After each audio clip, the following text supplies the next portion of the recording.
because for this case, an officer goes for an extra course to acquire knowledge and skills.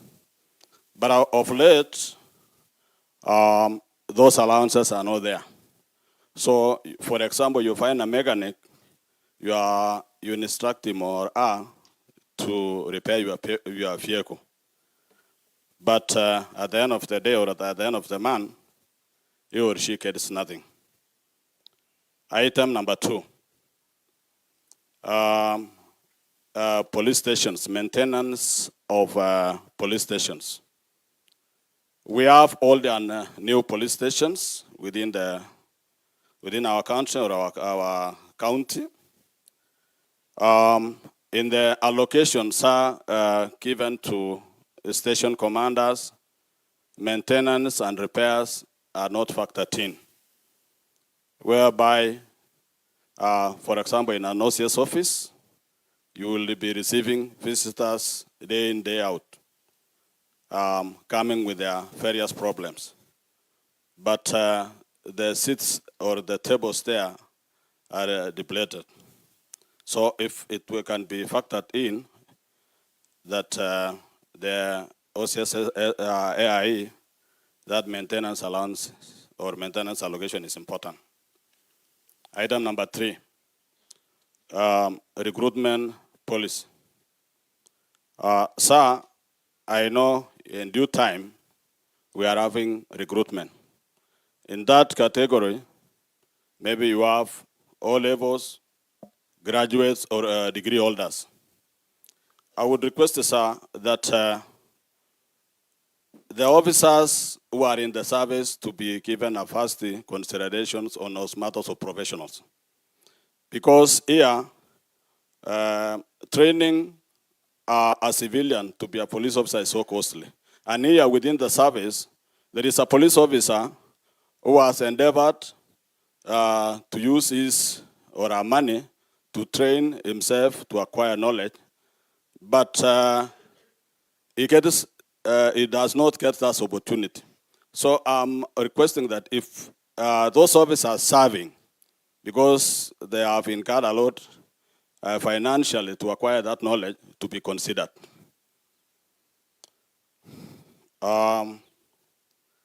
Item number 4, promotional policy. Sir, thank you very much for looking into it.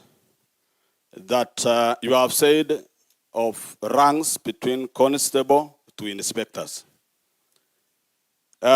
We have 16 ranks within the National Police Service. So this one, you have considered her is from constable to inspector. Chief inspectors and above, we are not looked into. Or bottom up. But we requested, sir, it goes up even because it is us who are so close with these junior officers. So maybe we requested that maybe you consider chief inspectors and above. Item number 5 is food and ration to prisoners. Every now and then, we get bending bills at our police stations. That after several months or in a quarter, we have officers from headquarters coming the bills, bending bills at the police stations. There are 2 issues here. Confidence between the contractor and the OCS becomes an issue because somebody would not like to supply food to a station whereby he incurs bending bills every now and then. Secondly, the officers who are coming to assess for the pending bills, they are using government money to go around the country to check about the pending bills. If it can be looked into, because every now and then, sub-county police commander, county commander and above knows the number of prisoners because we report every station do have at an average, so that during the allocation, it can be done once and for all and minimize cost and create trust between the contractors and the police. Lastly, is issue of salaries.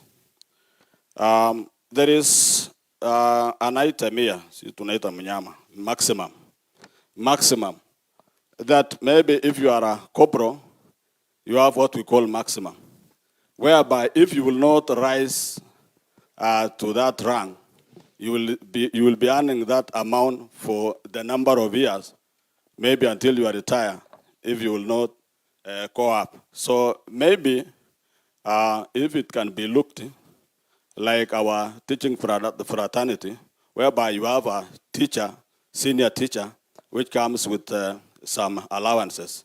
So it motivates this officer, because not all promotions comes with loss.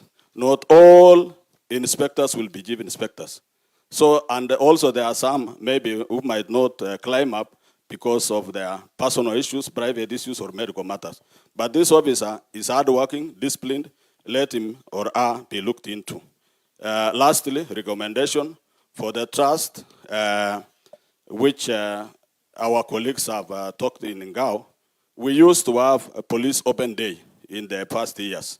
So if this can be structured and brought in policy, whereby members of the public and all other interested groups within a given station, they be structured that they have a police open day where they can come, being taken through, being shown what are services offered at that police station. I believe all these minor complaints will be reduced. Thank you, sir. God bless you. Thank you. Let's appreciate him. Thank you so much. Sir, our next speaker will be an ACC, Mr. Lazarus Obwar.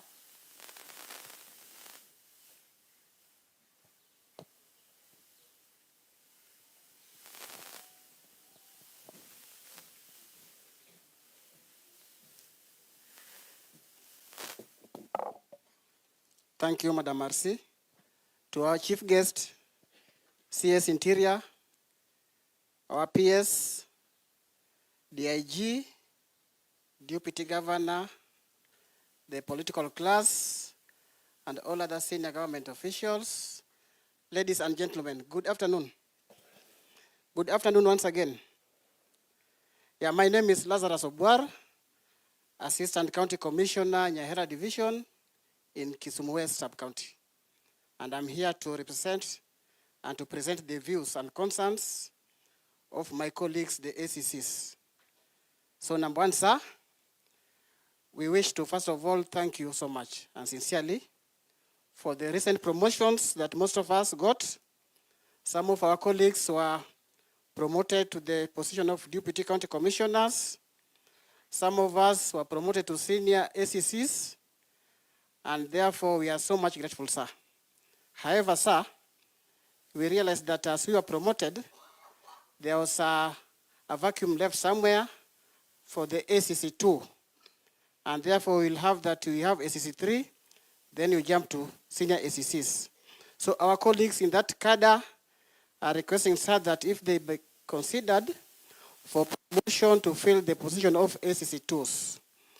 Secondly, sir, we also have some of our colleagues that were promoted to CCs.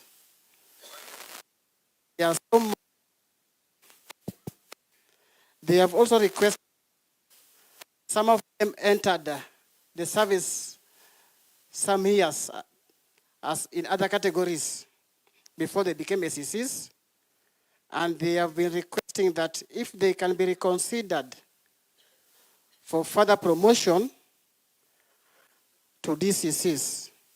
There's a petition they presented to your office, and they have asked that they get guidance on its current status, sir. Number two, sir, you talked about trainings, and we are so much grateful for that.